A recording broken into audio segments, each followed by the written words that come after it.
Hello, everyone, and welcome to another horrific review. Chris and I are back as we fight the outbreak with Resident Evil Extinction, directed by Muscle McCavey. Survivors of the Raccoon City catastrophe travel across the Nevada desert, hoping to make it to Alaska. Alice joins a caravan and their fight against the evil Umbrella Corporation. This movie was made on a budget of $45 million and brought in $147.7 million at the box office. Another Wow. resounding success. And consistent too. Like, this has to be one of the most bankable franchises. If you're a movie studio, it seems like it's almost guaranteed to get within that certain profit margin of 3 to 4 times the budget. This seems like a no-brainer. A lot of it is Paul Anderson, and I was watching, was it yesterday, some of his commentary? No, day before, sorry. But I was watching the special features, and giving his commentary, and he has a very clear vision for this. He's very invested in it. Same as I was talking last night about Robert Eggers. You've got storytellers, and when you have a storyteller in charge, then you can see the vision. Yeah. But I don't know if it was him or the director. I like their... Well, he's the writer, and obviously Paul McCavey is the same. He was the director. Yeah. They know each other, but Paul Anderson's very much involved with it, So he's been the link between the three. Do you know in franchises, they have a different director each time and a different writer and blah, blah, blah, and there's no joint up thinking? Yeah. So Anderson has been behind this to this point. Right.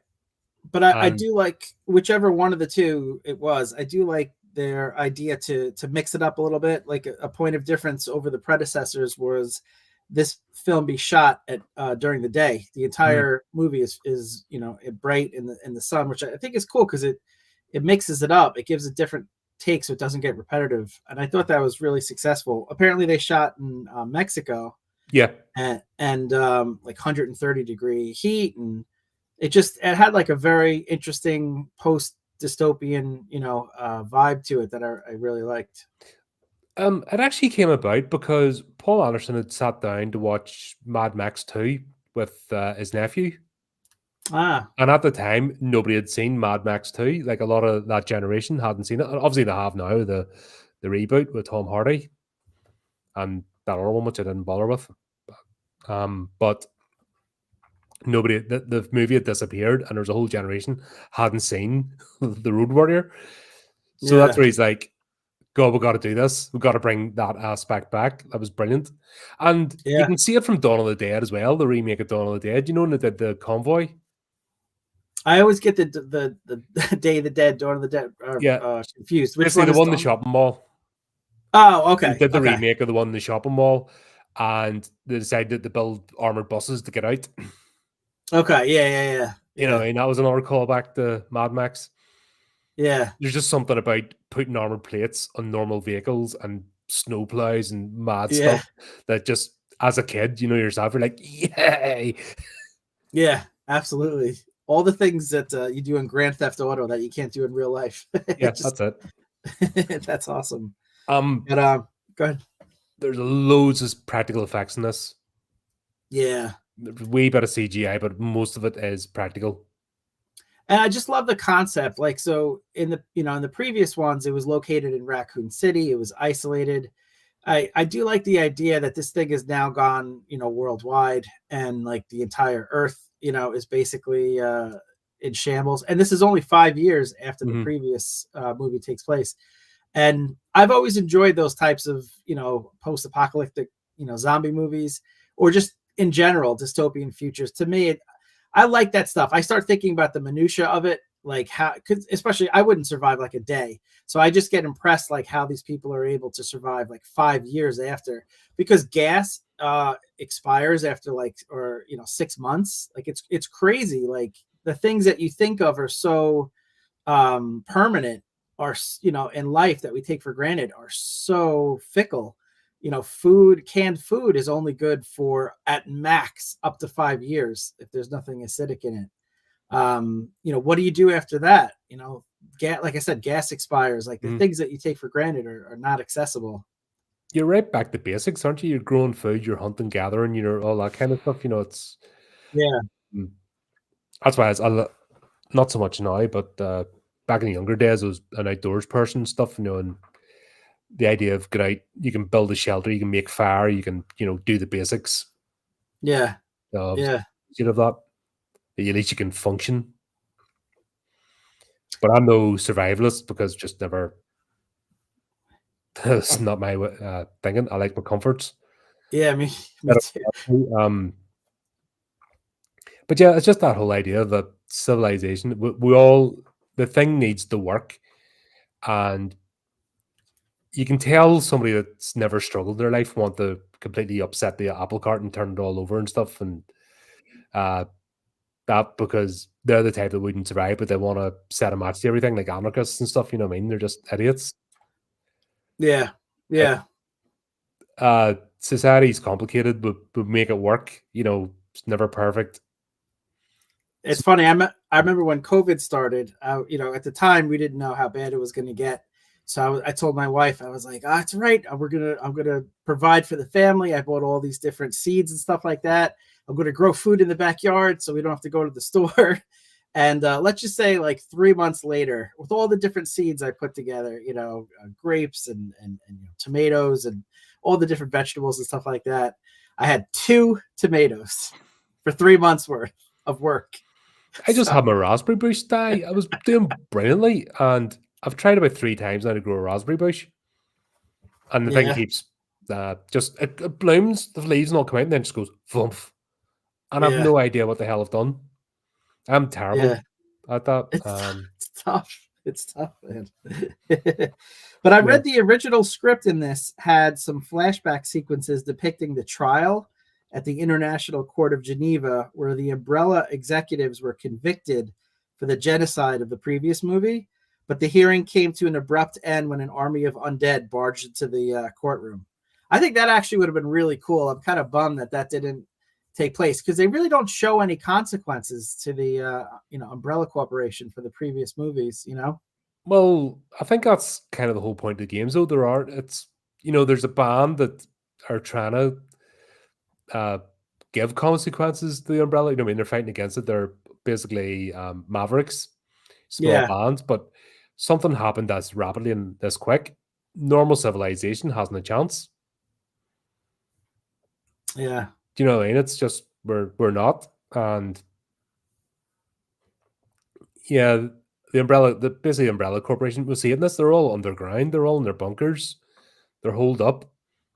They're not exactly living the best life. Yeah. And they're still trying to figure out, right, how do we get on top of this? They're overwhelmed. And they're basically, the whole saying of the gilded cage. Yeah. They're in shiny cages. They might be state of the art, but that's what we're talking about, the whole look of the thing as well. It's all very sterile and bleak and like they're safe, but are any of them happy? No. You kind of see that with the board meeting and stuff, like the desperation, like they're starting to get cabin fever. Yeah. I like how they all, dress up though. They all try to pretend that it's normal. You have to, or else, like I said, the full weight of what you've done will fall on your shoulders, and there'll be a lot of people, like RoboCop, they're all jumping out the windows. Yeah. All the executives, that sort of stuff. Was that RoboCop 2 or 3? 3, wasn't it? The start of 3? I get them mixed up. Yeah, they all jump up. Yeah, it's RoboCop 3. It was, that's where the whole franchise went silly. Yeah. But yeah, when I see how they put some of the stuff together, I'm like, bloody hell, this is proper, like, old school filmmaking. It's just where they have used CGI or certain camera effects, it looks a bit ropey, but thankfully they're just blips in this. Yeah, I was gonna say, I think the only bad CGI was at the end of the movie with the tentacles, but outside of with the Dr. Isaac's tentacles come out, that was very cheesy. But that whole thing's a practical suit. His suit was practical, but just the everything, including that arm, that was a big thing that he had to actually take breaks. He could do 15 minutes at a time. Yeah, no, that part looked great. He himself looked great, but it was just the hands coming out looked mandibles. He didn't have a trench coat. No. In the games, Tarrant has a trench coat. That's, you know, the one that chases you around the place. Oh God, it's been so long. You have to like. Yes, I think so. Yeah. Tyrant comes after you, and then it's hunting you down. Tyrant. Like, yeah. That's basically what he became. He became Tyrant. Yeah. But he didn't get his trench coat, which was a bit.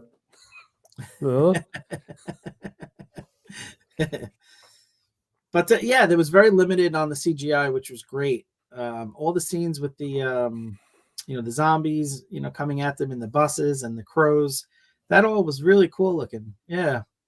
Yeah, you felt a sense of dread. It's funny that they're talking about horror not working in the daylight. Some of the best horror movies, like Texas Chainsaw Massacre, is in the middle of the day.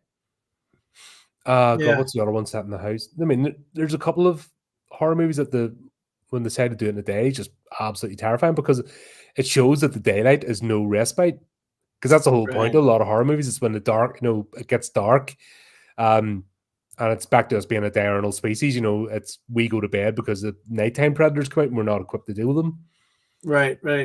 It's all into those fears. But when they do a horror movie during the day, that basically daylight has no savior. That's a good point. I never thought of it that way. Yeah. But we start off with the flashbacks as well. Alice is back in the house, back in the mansion that was guarding the hive. Yeah. And basically, we find out they've been cloning her and sending her in dungeon crawls. I know of one idiot who, for the first 5 minutes of the movie, thought he might have clicked on the wrong movie and was watching the original one all over again. And I see that idiot every day in the mirror. It's like, what'd I do? But that was a cool take where just recreates the first movie again, and then she's walking through, and like you said, like a dungeon crawl. Yep. Except she keeps rolling ones. Yeah. I felt like that was like a Colin made character. Yeah, it was like dice rolls. Shit. I have great concepts of character until I have to roll dice to make them actually work. Then it all goes wrong. Dear. But yeah, that's basically what they're doing. Isaacs is trying to essentially replicate Alice, the fact that she's bonded with the T virus. Yeah. And basically recreate the formula, and it's not working because they need this blood from the source. Yeah, you could tell that she's not quite as powerful and honed to her abilities as the original Alice. That's why she keeps. But you wouldn't be if you just woken up out of a vat. That's fair too. Chucked into like danger. Like I'm feeling like you should at least give her the weekend to wake up, and then chuck her in. Yeah, that's a fair point. I will give her credit though. If you look at the bodies in the ditch, not one of them had the laser slice. So every single Alice clone was able to at least get past that first part with the laser. Yeah. So, give her credit. That was not easy. You have to know to like jump up into that little hole in the ceiling. I'm so over that laser tunnel. Yeah. That's a wee thing that's been used a bit too much in this. Yeah, I get how the director had to establish it here so that he could call it back later, and you would be like, where did that come from? But the fact that it was a long scene in the first movie, and then now they have her, you showed her at the beginning of the movie avoiding it, and then they do it again at the end of the movie. That's now 3 times for that one scene, and it is too much. Yeah, I agree. I agree. Kind of. And what I get as well, she jumped up that thing and it sliced off the heel of her boot, and she did not wobble once. I remember having flipping the heels fall off one of my pair of boots, like the heel just went clunk, right? And I'm like, That's a good point. I didn't think of that. Yeah. But apart from that, so we're seeing what they're trying to do. Meanwhile, we'll cut back to the main Alice, the proper one. And Salt Lake City hasn't changed much. I thought of you when I saw that. That's where it was located. Yeah, and I'm just like, she's went to Magna or somewhere, like fucking the inbreds. That's there's you go down Magna Strip now, and it's exactly the same, no difference. They didn't even have to film anything. They just took camcorders through Salt Lake City. As a reality show. Yeah, I thought the scene with the rapey family, as I call them, was kind of interesting because I feel like there's a lot of shitty people out there, and I feel like the only thing that holds them back are social constructs, law enforcement, and just different society, checks and balances and things like that. You remove those in a dystopian future where there's no consequences, and yeah, that's how a lot of people would act. Just their base instincts. Just horrible things. So I thought that was very, very natural and believable. Mm-hmm. So I thought that was a cool scene. Well, you see people, you just have to look at the internet, look at social media. If you can hide behind an avatar, you see the worst of people. Yeah. Like, most people are craven, let's be honest. Like, the same people that are gobbing off behind an avatar would not approach you in the street. Yeah. And you see it in the workplace now as well. The little slimy one that uses the rules and that, but they can't. They never have the strength to take you on themselves, and they can't just leave you alone. There's that side of humanity just bubbling under the surface, and I think it's got worse over the last few years. And it's just waiting for the apocalypse to happen, and yeah, we'll see all the gnarliness. Yeah, absolutely. But then again, that's the whole point of the heroic tales as well, because when you see people who do build community and trying this and are trying to get through, like when we go now to the convoy and we're introduced to Claire Redfield and her gang, and we get Carlos and we get LJ back.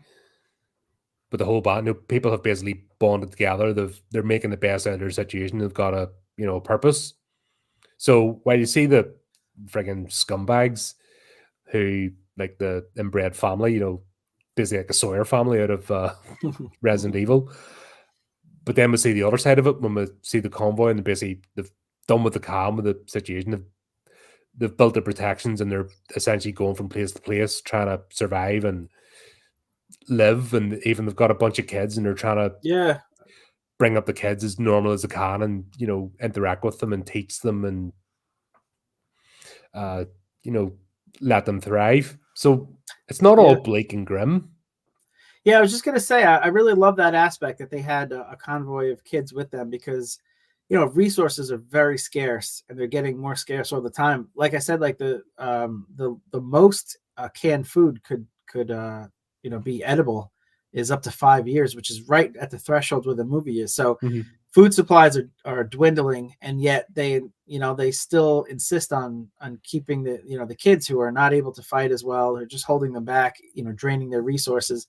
I love that aspect that they're still trying to protect them and make a sort of society or as best they can out of the situation. But is that not the whole point of humanity? Yeah. That we're bigger than ourselves. We're trying to leave something, we're always trying to leave an imprint in the world, a positive one, and we're trying to push forwards.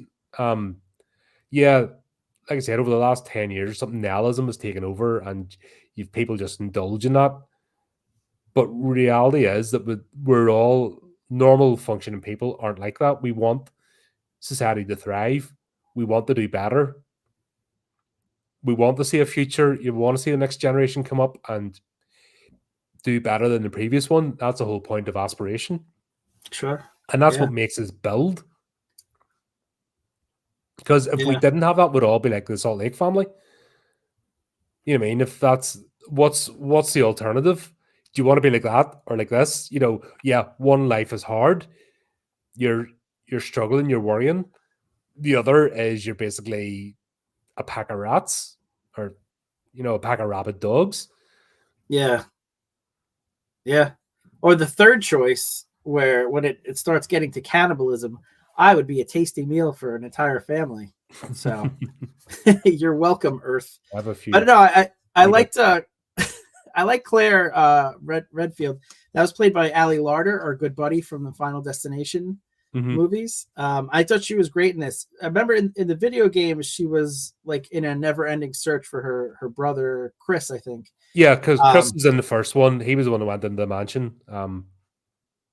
I didn't put that together. It was Chris I killed 3 times with the dogs. Okay.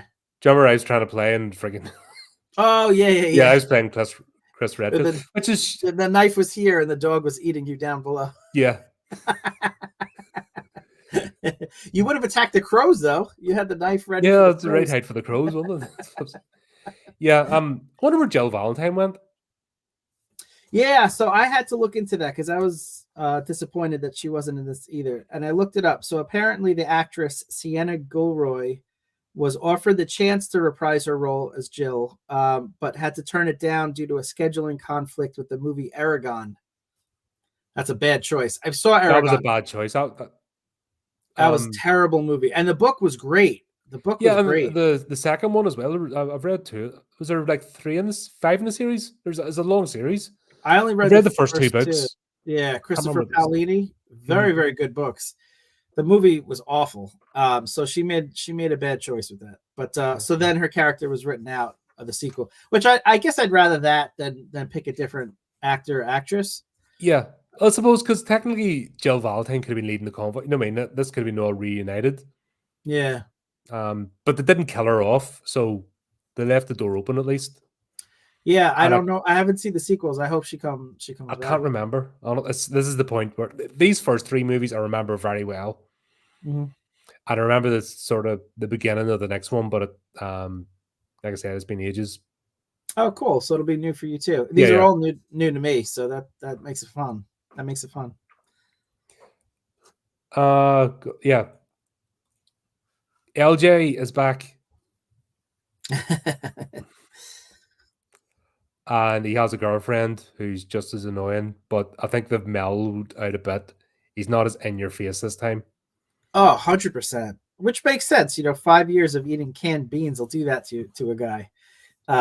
So yeah, I thought he was, it was interesting. His character arc in this. I wanted to get your take on this because it's a really interesting thought idea. Like he was bit in the chest. He knows it. He's been around long enough. He knows what's going to happen. Do you tell the people that you're with, or do you not? Like he obviously chose not to say anything. And I was kind of curious. That would be a bullet in the head. You know what I mean? Oh, you're bit, right? Boom, or you're left behind. Right, but it's going to happen anyway, and then you're going to end up, killing the people potentially that you've come to know for 5 years as your family. But is that not, at our heart, we all want to live. Yeah. The survival instinct, that's what makes us do great or terrible things, isn't it? And fear. So LJ isn't a heroic character. Do you know what I mean? Because we see the difference between him and Carlos, for example. Yeah. LJ isn't a heroic character. He's somebody who's an opportunist. We saw that in the second movie. Yeah. So it makes sense that he's going to keep quiet because he's like, it might be all right. He might, in the back of his head, he thinks something might come up. He knows there's an antivirus because if you remember, God, the wee girl the Red Queen was based off, and the White Queen in this, but you know what I mean?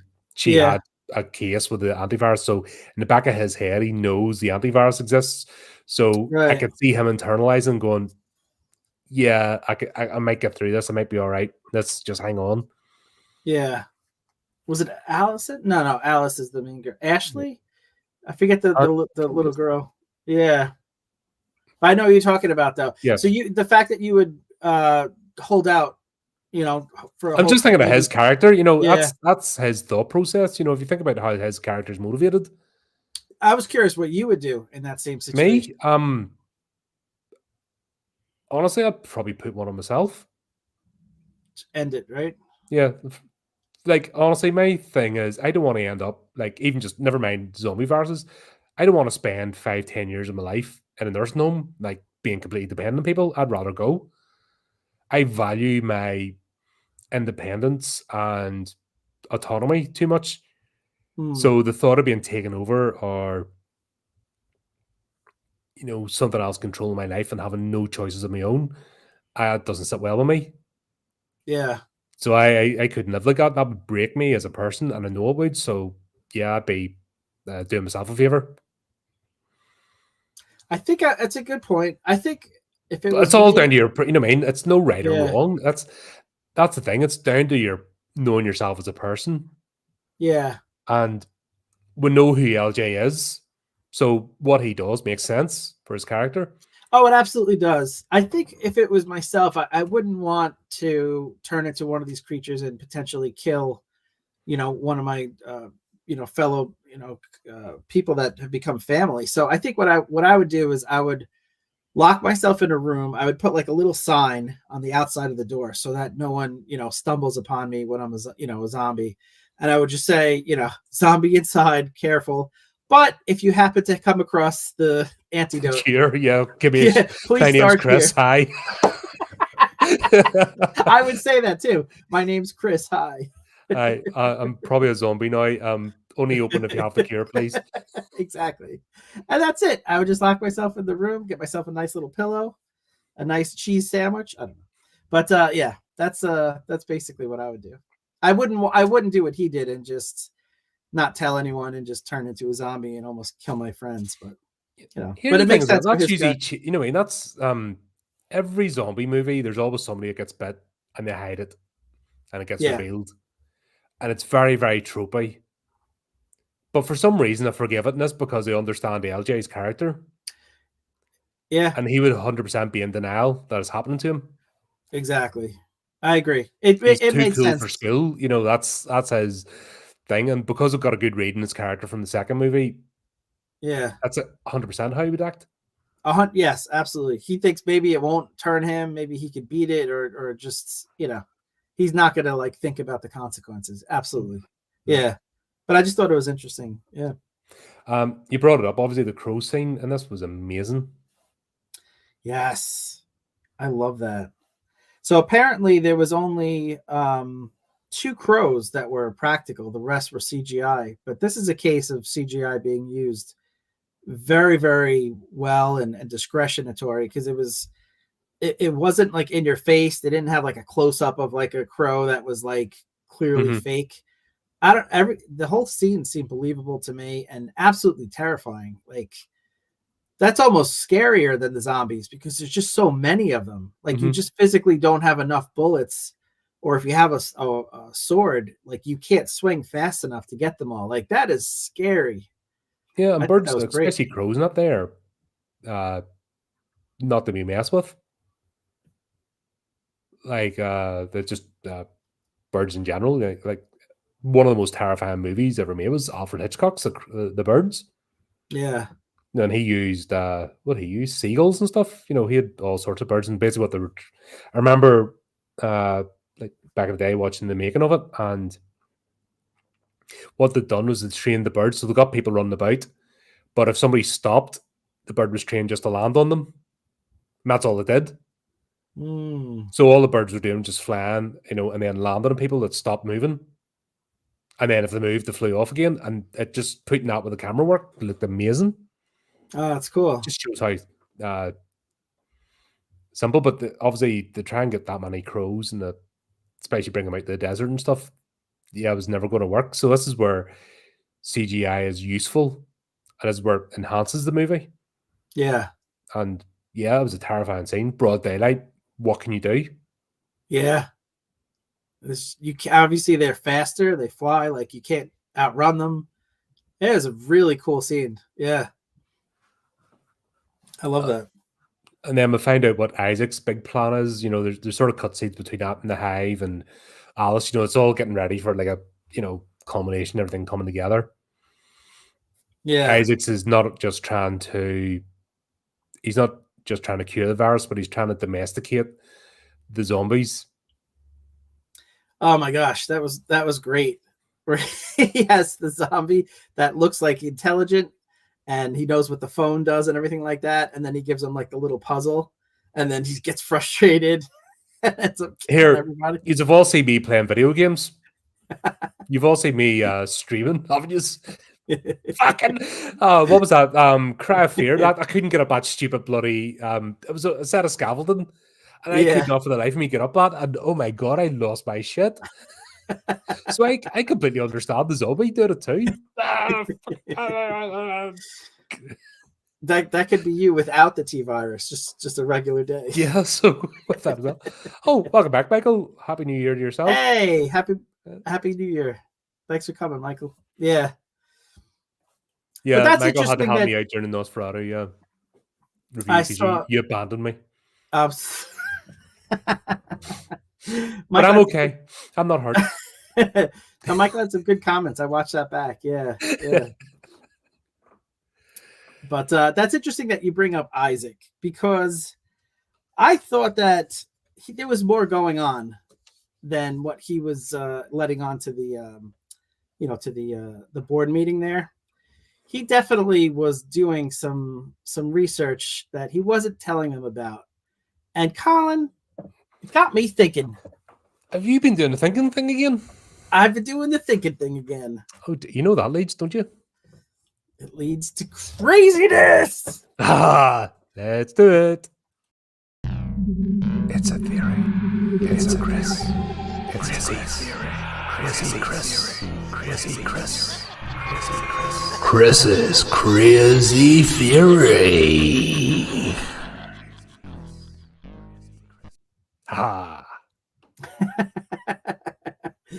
Yeah, let's get it. So, just to catch I like the little icons you got there in the corners. That's cool. All updated for the new year. I have been busy. Oh, that's awesome. That's awesome. So, just to catch the the audience up in case they're watching this out of context, or just clicking in on this part. So, watch the full video, folks. You know what? Do it. Subscribe. Do the clicky things. That's right. That's right. But so we start the movie with Alice walking through the thank you. She's walking through the halls of the X-Men danger room, as I like to call it. But she steps on a sliding plate and this drone comes up. Yeah, go ahead.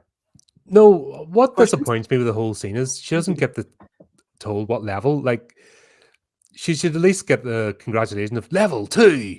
Yeah, and a klaxon or something to let her know. Yeah, even the Squid Games do that. Let you know you're passed. The little achievement ring or something like that. A bell goes off. Yeah, absolutely. That's a fair point. But so she steps on a plate accidentally, maybe because of her heel, as you mentioned for those people watching the full stream. So she's off balance a little bit. So the drone comes out and shoots her, and she dies. And we find out, later that she's a clone, right? She's one of actually 87 clones of the original Alice, who we know is the protagonist from the movies, right? And then we see she's in a ditch. There's 86 dead Mila Lojoviches lying on the ground. By the way, this happens to be Colin's wet dream right here. Well, not in that state. Not in that state. No. The lying down part, not so much the bloody death part. But then later on we see Wesker in the board meeting. He's telling Isaacs that you will concentrate on this to the exclusion of all other research. And this is the part that got me thinking, like, what other research is Dr. Isaacs doing? And he even got nervous at this point, and he's like, "Oh, you can't just demand results. Like, it's laborious." He was talking like he was hiding something, and being an expert at human psychology. He is an upstanding guy. I'm surprised you could think such a thing. Like, he's wearing a suit and he's actually got the tie done up properly. And that's a good guy right there. That's what the layperson thinks. But as an expert of human psychology, I could tell that he was up to no good. He's a ne'er-do-well. And I don't use that strong language lightly. He's definitely a ne'er-do-well. But so later, there's the White Queen tells him that there's another spike in alpha and beta waves detected. And she says, my sensors have detected a peak in psionic activity. And here's the interesting part. She says it's a 45% probability that this is Project Alice. 45%. Now, I'm no math major, but that tells me there's at least a 55% chance that it's not. And if it's not Alice, who the heck has psionic abilities, right? Were you thinking the same thing at this point? Oh, absolutely. That's what you do with zombie outbreaks. You automatically go to psionics because that's, Yeah, you just are hand in hand. absolutely. So I was like, who the heck, if it's not Alice, has psionic abilities? And then he said this: my research will change the face of everything. The face. And that is the key. What I think is going on is that he's doing more than just cloning Alice. He's cloning the most important person to Dr. Isaacs, himself. And he has given himself psionic abilities as part of these clones. So when she says there's only a 45% chance that it's Alice, that's because there's other Dr. Isaacs out there. Now, I can see the doubt in your eyes through the glasses. So you need proof, sir. Yeah. And proof I have for you. Oh, so he's not making himself go through the dungeon crawl? No. He's putting them right out there. He's showing favoritism? Absolutely. He's putting them right out there in the population. Here's Exhibit A. Exhibit A is the character of Chase. All right. We'll get to him. With so few people surviving on the surface of the planet, what are the chances that this guy looks so similar to Dr. Isaacs? This was clearly an early reject of the clones. Not quite Dr. Isaacs, but you're laughing because you're on. Nope. That's the laughter of a believer. So look at this scene. Let's look at this close-up of this guy. He's saying, yeah, that place is going to be crawling with them sons of bitches. Does that not look like Dr. Isaacs? Look, this guy, look at the face, and then look at the face. This is one of the early clones. Not an exact match. This probably was an early reject. He probably had to mix his DNA with someone else's originally. But this is Exhibit A. All right? Now, I'm going to move past your doubting laughter. So we have more proof. Yeah, I just thought they were brothers. That's the first thing I saw when I saw this movie. Yeah. Brothers genetically, like twin brothers, maybe, because it's a clone. So look, there was this scene now where there was the computer. There was like a still image of the computer, and it had all this little computer jargon. I went frame by frame looking for clues, and you know what I found? Not a goddamn thing that helps my case. But you know what I didn't find? I didn't find anything that went against my theory, and that is enough for me to move on. So moving on, this is the part that I feel is really the main evidence. This guy, Slater, runs in all hot and bothered saying that Dr. Isaacs made 10 trips to the surface in the past 24 hours. Now, the layperson is going to say, oh, well, he's going up to get fresh bodies. Really? Dr. Isaacs is going to go and risk his own life to get 10 times within 24 hours? Why not? Zombies? Frankenstein did. Yeah, but Dr. Frankenstein was a hands-on mad scientist, so why shouldn't Isaacs be one as well? But we saw the danger that was prevalent in getting these zombie bodies to test on. So what I think is actually happening is that we've shown that they have satellite technology. I think that Slater and the Umbrella Corporation are seeing Dr. Isaac at different times, or what they think are Dr. Isaacs, but these are actually 10 different Dr. Isaacs that they are confusing. There's no other reason why there would be 10 trips to the surface. These are 10 Dr. Isaacs. He tells us himself, Dr. Isaac tells us himself, he says, for so long, I thought you were the future, talking about Alice. I was wrong. I am the future. This is what happened. He cloned a bunch of Dr. Isaacs. Thank you. My notes will be available for anyone to download. They are very scarce. It's hold the back of a fag packet. There you go, folks. It's a theory. It's a Chris. It's a theory. Chris's crazy theory. That's awesome. Had the update for the new year.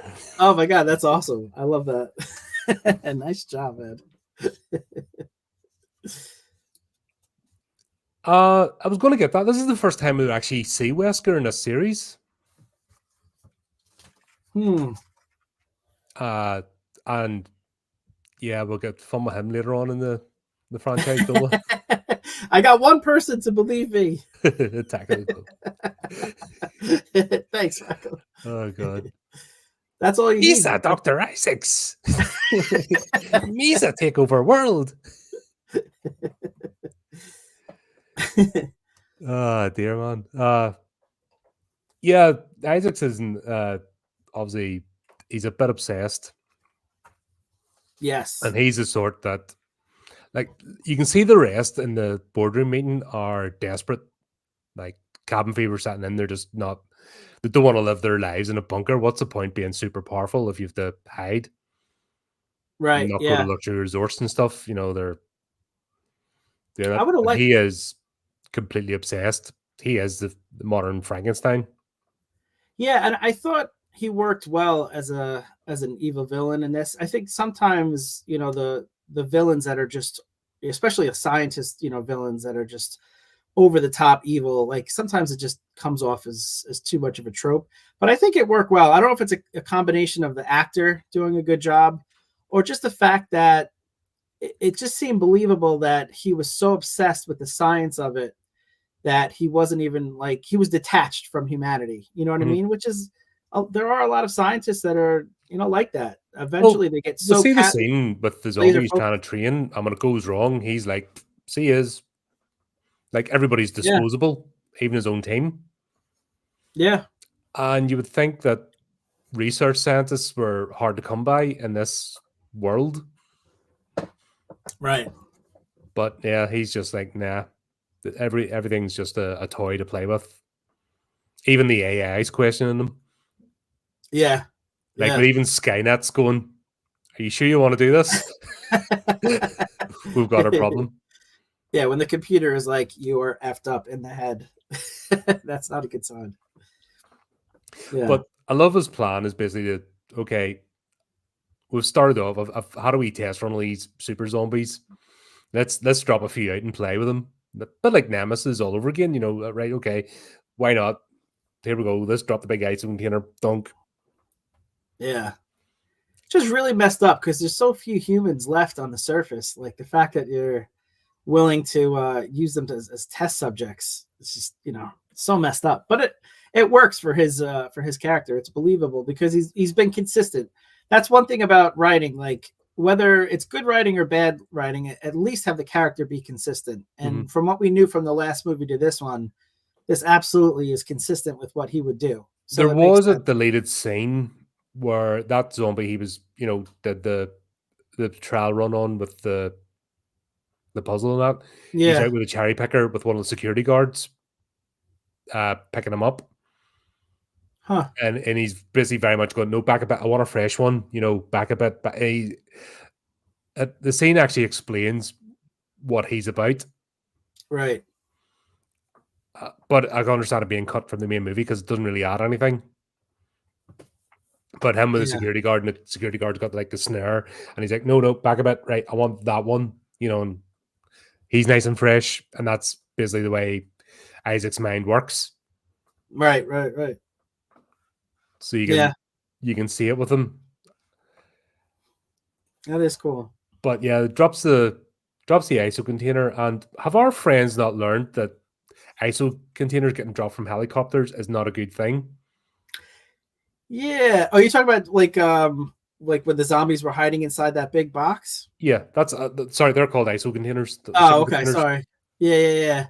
I mean, how did this group survive this long, right? Like, wasn't that obvious when everything else is covered in sand and then there's this big shiny things just sitting box.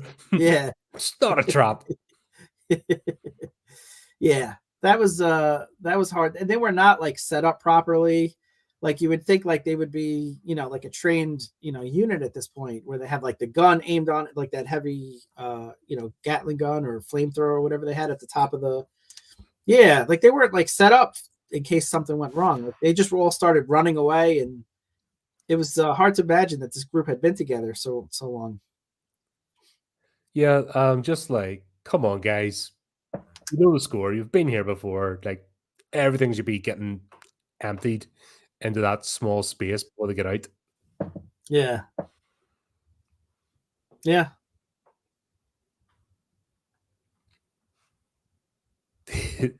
No, but even before, my point is, Michael, even before you hear the monster sounds, big shiny container. And we've seen from Apocalypse, the second one, like when they dropped the big containers and they followed it and they found Nemesis, it's like, don't follow big shiny containers in this universe. Don't equal good things. Nobody's having a good time. Stay away from them. That's true. That's true.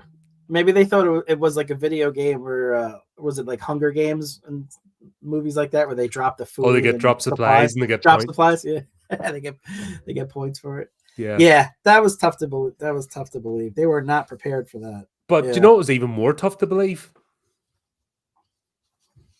Like, this is where this descends into pure fantasy. What's that? We have our friend Chase up the Eiffel Tower with an SA-80A1, and he is blatting away with that in the desert, and it doesn't jam once. That was the hardest part of the movie. He's just like, brr, brr, brr, like, no. Haven't used the A1 myself, because that's the A1 variant. It's boom, boom, fucking jam, fucking jam, you know. Yeah. There was a reason that rifle was called the Civil Servant, because it didn't work and you couldn't fire it. It was awful. Well, isn't that more proof that he used his Dr. Isaac's genetics to improve the functionality of the gun? He cloned it. I remember when the A2 came out, they finally, Heckler and Koch, basically they give it over to Heckler and Koch, and the redid the whole thing. Like, do you know how bad the A1 was? The firing pin actually broke up. That was the thing with it. The firing pin broke if you used it too many times. Oh, really? And the magazine fell out because it was shit. Like, oh, jeez. You patrol the fucking magazine would fall out. The spring, the actual working parts, the spring was too weak, and they would bend and jam and stuff. It was fucking awful. It was the worst rifle in history. It was basically the last rifle Lee Enfield made before they closed down, and it was done on the cheap, and it was just awful. And the only good thing about it was the sling, the fact that it was designed for urban warfare as much as anything, so you could like sling it around and stuff and operate. It's good that, but the thing was horrible. God, 93. I first used it in desert 93 in Cyprus. Like, that was awful. And when we finally started getting the A2, it was like, this thing still works. It still works. What? And we're all confused. And there's always a thing called forward assist. You always had to clock the trigger mechanism forward because of the breach, because it would never sit right. So that was part of your drills. When you pulled the cocker handle back, you had to knock it forward because it would jam. Oh, it was horrendous. Cool. But meanwhile, we've got Chase here just going, brr, brr, brr, brr, brr, you know, and you're like, no, mate, that's not true. Yeah, you lie. I never would have thought of that. Now every time I see this movie, I'm going to think of that. Look up the history of the SA-80. That's like I said, the A2's been in the A3 now. It's got more shinier bits, so they're going the right direction. And they're talking about getting rid of it now completely after fixing it. After fixing, yeah. So they're going to get something else that's not going to work and start all over again because governments are great. This is working too good. Yeah, yeah. Everything's going too well. Let's screw it up again. Yeah. Oh, that's funny. Yeah. But yeah, that whole scene was just chaos. Like, they were set up all to capture Alice. Yeah. Well, it turns out they've got a remote control switch. Yeah. So I read in that there was a scene in the original script where they were going to use that technology in a flashback to show that that actually made Alice, it controlled Alice, just like instead of being frozen, she was actually under mind control. And it made her kill Angela Ashford, which was the little girl who survived the second movie. That would have been intense. Everything except Angela, yeah. Yeah, I said every name. But that would have been intense. I kind of wish that one would have made it in, because it would have showed two things. It would have shown what happened to her character, which we don't know now. Well, there's another cutscene Alice is basically traveling and she knows the satellite's hunting her. So you ever see her with her watch? She's going, "What time is it?" Yeah. Because she's basically hiding every. She's going with the cycle of the satellite. So there's a scene where she's in the bike, and the bike she covers with camouflage netting just before she goes into that mall or that radio station. Right. Because the satellite's basically tracking her. Okay. Or looking for her. So she's constantly on the run and hiding. And that's why she says, well, she didn't want it. She's better on her own because she's aware that these people are looking for her. There's a continuous hunt on for Alice. Yeah. And that's why she was asking about the time. But it doesn't make any sense in this context, when they're in Vegas. Right. Because that scene was taken out. That's a scene I think they should have stayed in, would have made more sense. Yeah. It seems like most of the deleted scenes we talked about actually would have helped a little bit. Although the movie still works. But I think that the thing with the Angela would have been interesting because it would have shown that in the 5 years, because that was a flashback to soon after the last movie. Mm-hmm. And it would have shown that in those 5 years, her psionic abilities would have been increased because now she's able to resist it. So I think that would have been a cool thing. And it also would have answered an unanswered story point from the last movie. What happened to Angela? Yeah. I'm not honestly. I need to go back through the games again. That's the thing, because the games have so much going on storyline wise, and I'd be worried that I'd rehash one of them. At the end of the day, a zombie movie is it's the quest for survival, to try and find a haven to basically restart humanity again. And the other aspect is what humans do once society crumbles, that Chris brought up and covered. I would struggle with a zombie story. So I would struggle to write one. I would struggle to tell one because there's nothing I can think of that hasn't already been done. Myself, I would be interested, and I don't know if this is covered in any of the later movies, but I would be interested in the zombies themselves. Like what happens next? What's their evolution? Do they become more self-aware? And just kind of, how we saw that somewhat intelligent zombie. I thought that was terrifying in that scene where he kills the two scientists after the puzzle. So I would like to see more of that. God, what do you call that one? Will Smith. Not iRobot shit. No, the zombie one. Basically, Omega Man. The remake of Omega Man, but he's doing it. Yeah, we saw that with his intelligent ones, and I think they're going to cover it in 28 years later. Maybe coming out this year. That the third one.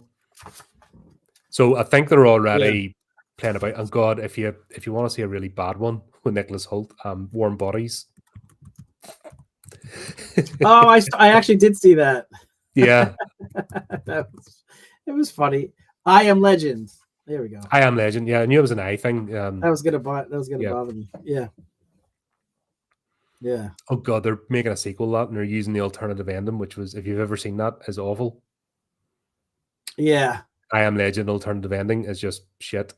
Yeah. But they've played. Like I said, they've already played with the idea of the zombies regaining their humanity and stuff. And God, what was that one?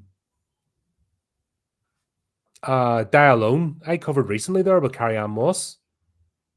I did not see that. I saw your review of it though. Right. To play with the concept there as well. Yeah. Obviously I didn't give any spoilers during that because you should check it out. It's a good movie. Yeah. I'm always interested in what happens next. I'm always a big fan of that. Are you really surprised that we don't come together? We always find a way to bicker and fight. That's just human nature. We're a tribal species. We band together in small groups, and the minute the groups get too big outside the tribe, we fragment. That is human nature, and I think it's partly a survival aspect, so we don't swarm places. It is interesting how minute the differences that we'll harp on. this person's a different color, this person talks differently, you know. Lemmy Kilminster said it perfectly. We could all screw each other, become like some strange coffee color thing, and we'll still find a way to fight. It's human nature. I think when you understand that, you don't get as upset by it. Yeah. And I think it's about, this is the concept people don't understand now, is give people space. This is this whole thing, you have to be in each other's face all the time, and that's the way it is. And it's not. Yeah. I do like survival programs. Look at what do you call him? Bear Grylls does like a whole survival thing, and they're absolutely comical, where two teams, you know, go and try and survive, or those survivor shows. I hate reality TV, and I've seen those. Look at how people start bickering and fighting over that. Did you do enough to get this better ration? I want extra, but I don't want to tend the campfire. I don't want to do this. I don't want to, you know, look at people. That's why brutality is needed sometimes. Sometimes you need a smack in the mouth, right? I'm the boss. Both, you know, that's why first caveman that picks up stick wins, becomes tribal leader. Yeah. And I think we just need to accept that. And like I said, what we're not doing now is giving each other space. Look at the horror sphere. There'll be at some point a non-horror fan will come in and complain about this channel existing. It's happened before. That's the equivalent of me getting into the romance section and complaining that it exists because I'm not a fan. Right. It doesn't make sense, does it? No. When you logically think about, why am I going to do that? There's something I'm not a fan of. I know I'm going to spend my time getting in and trying to tear it down and complain about it. It doesn't make sense, but it's human nature.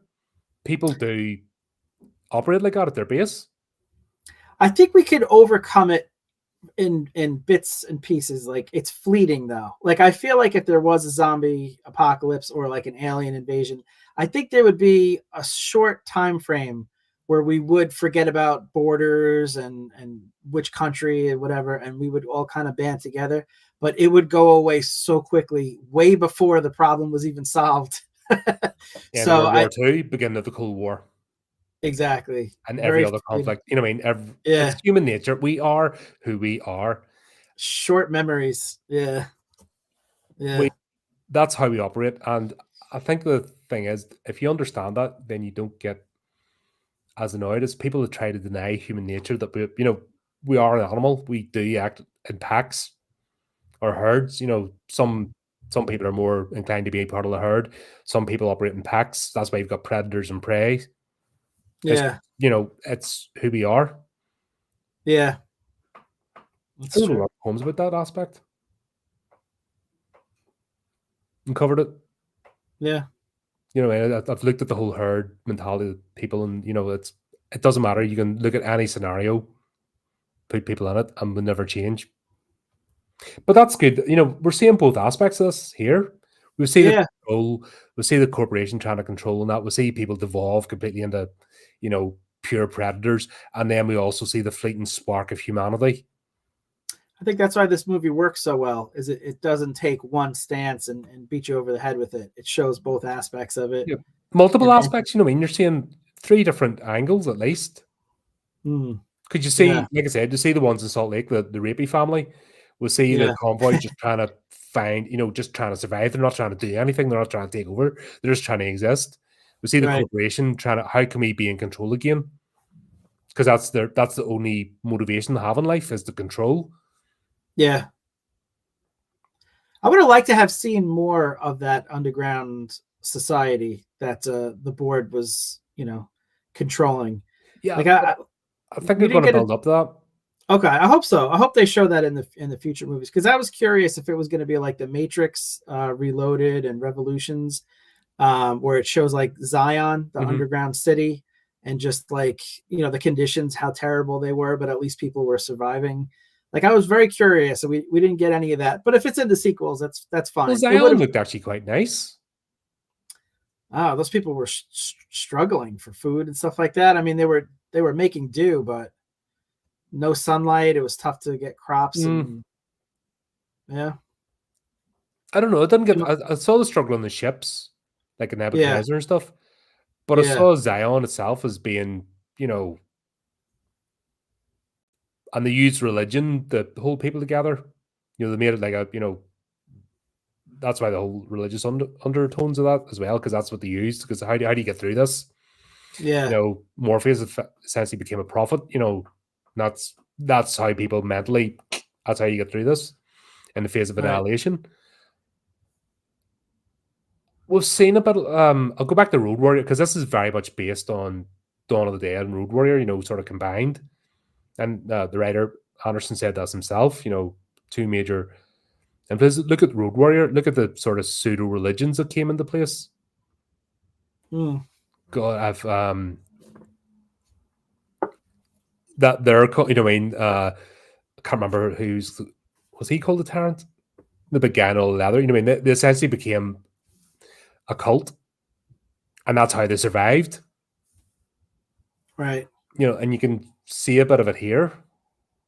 They just obviously it's one movie. They're going through a storyline. You're not going to get it all, but I think this is why this series is so engaging so far, because we're getting glimpses of a wider universe, and you want to know more. Yeah. And they're doing it in a fun way. They're not hitting you over the head with a message. They're not taking a deeper look at it. It's still got the video game translation to it. But there's enough sprinkled in there to make you want more. Exactly. We spent the time building the world. Right, exactly. Yeah, for sure.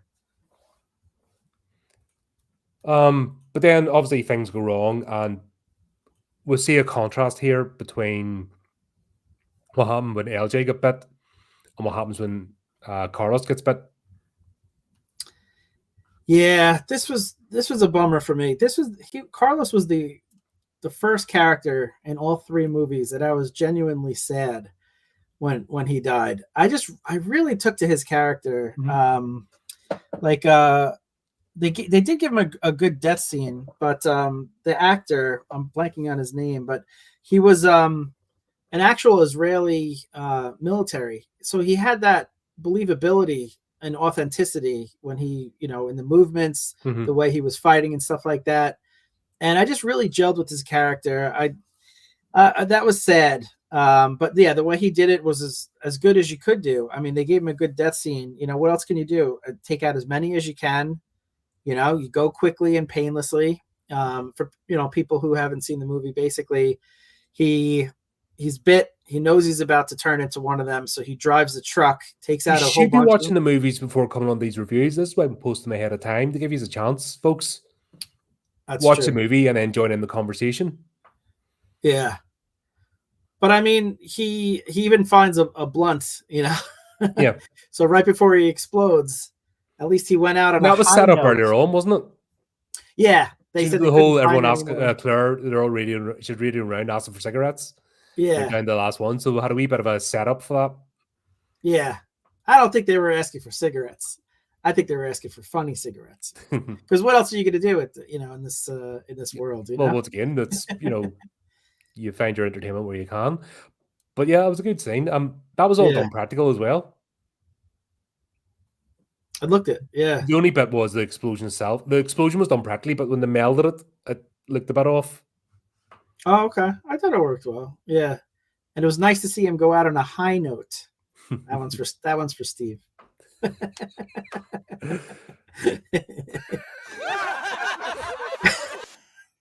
Oh wow! It cut off quickly. Everyone's yeah, that was a good send off. Shane Bow's character, like I said, you got him. Yeah, he's a protector. It's in his nature. You saw it in the second one as well. That's just his nature. It's what he does.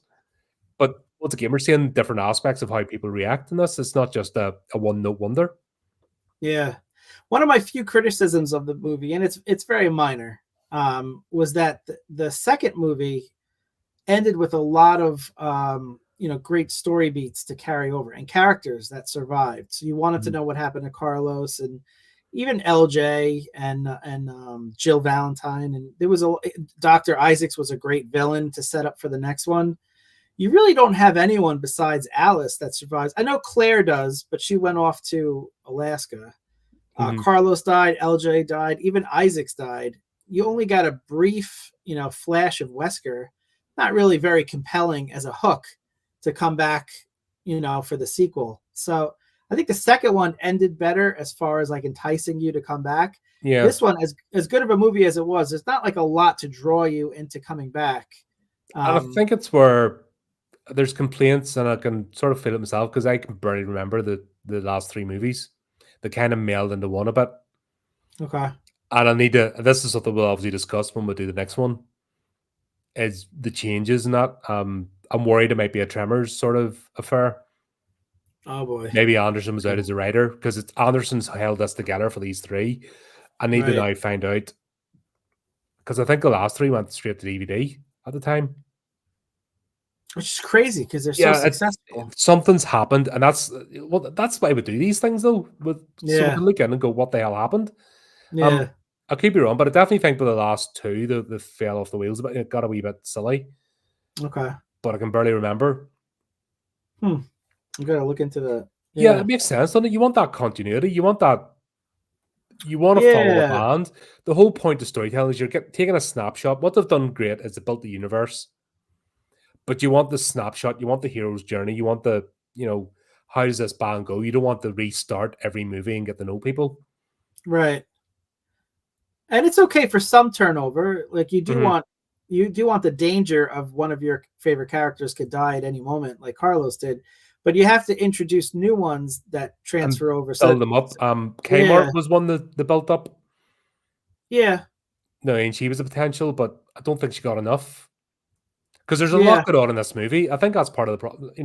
It's a good thing and it's a bad thing. There's a lot going on. There's a lot of different aspects. So maybe a bit more time with the thinking of the future, but yeah, sometimes we're doing these reviews and we say the movie should have been about 20 minutes shorter and it would have been more successful. This is one of those. I feel like it could have been 20 minutes longer and would have been even better, but it still works. It's still really, compelling. Yeah, I think they're trying with some of the characters. Like I said, they tried it definitely with Kmart.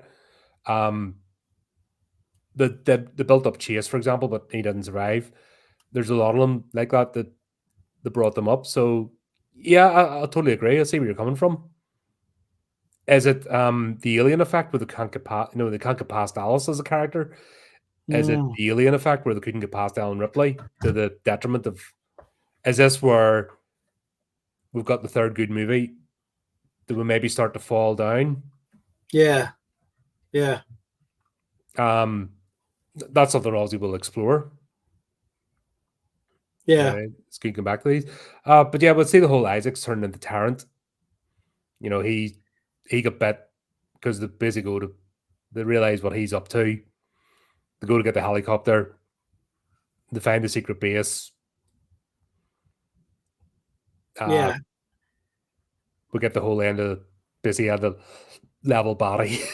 I was just gonna say that every one of these movies has to have a boss battle because that's coming from the video game. And whereas in some movies it seems trope, in a video game translation, you need it. Like people want to see it. And as a boss battle, I thought it was okay. I did like certain aspects to it where she catches the blade and cuts off the tentacles as she's being choked. But I think it could have been better. I think, like you mentioned earlier, the use of the laser cutter to kill him was just repetitive after we've seen that too often in two different movies now. Yeah, it was a bit dumb. Plus, why didn't the White Queen just activate everything if they're using the dungeon crawl? Yeah. White Queen's obviously helping, or no, Alice was helping Alice because she wakes up one of her clones. But yeah, there's loads of ways to do it. Yeah. I felt the laser cutter's been done now. The corridor scene's been done. Yeah. Need to stop. Maybe throw them in like a vat of acid or something different than reusing the laser all over again. But there were parts of the battle that were cool. Her use of psionics was kind of cool to push him back. And I liked her line, "You're just another asshole." I mean, that was fun.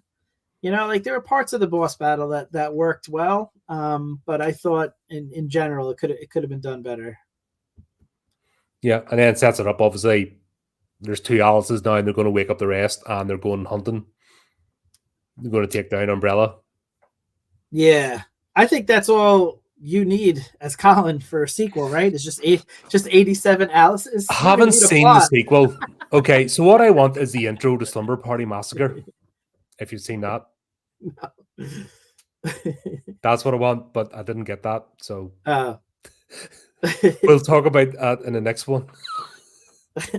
But yeah, like there's a couple of spares. You can give me one, couldn't you? Can you spare one? Just 100 Mila Djokovic's. That would be that's a perfect movie for you. That's all you need. Yeah, but yeah, like I said, all in all, I enjoyed this movie. It's we're nitpicking at it, but generally, it's a. If you think of a third movie in a franchise based off a video game, still solid, still holds up. Yeah, for sure. Yeah, the remake with Chris, Cameron, and I disagree on that. They're both Chris and Cameron are wrong. By the way. But freaking once I saw the Sci-Fi Channel logo, I was out. I was like, oh shit, it's gonna be one of these. The original is great. It is cheesy fun. The sequels, not so much. By the way, I've reviewed all three, and Cameron and I have argued over that was one of our strongest. Like we got into each other over that, didn't we? Yeah, that was a proper argument. That was fun. Yeah, sometimes the arguments are more fun to stream than the agreements. We're confused at Black Christmas. We're like, what? We're agreeing this movie? Yeah. What? Oh. This isn't how it's meant to go. That's right. That's right. Yeah. Look at the original, and I want the opening scene for the next movie, but I didn't get that, so I'll forever be disappointed. But there you go. We are back to Leprechaun next time. That's right. Leprechaun in space. It's gonna be a lot of fun. Oscar Award nominated. No, I'm just kidding. Leprechauns in space. That's pretty. Yeah, it's a highbrow concept. It's exactly what it says. Then it's just yeah, I have a lot of fun with that one. There you go. Had a lot of fun with this one. Great. Be good to come back to these and see what something definitely changes between this and the next one. It's been years. Okay. But be good to go back. But we're back to Leprechaun next, and yeah, that'll be a lot of fun. Looking forward to it. Yep, absolutely. He just by the second one, he knew exactly what it was. He just owned it, and yeah, looking forward to that. So there you go, folks. Thanks everybody that turned up. Chris, as always, mate, great to have you. Thanks, Michael. Appreciate it. Everybody else watching this. Yeah, all you folks that see us up there in the top counter, you can join in as well. It's all right. You can say hello. We don't bite much. But there you go. Until next time, keep up the other channel. Do the type of clicky things. And remember to keep it creepy. Keep it horrific.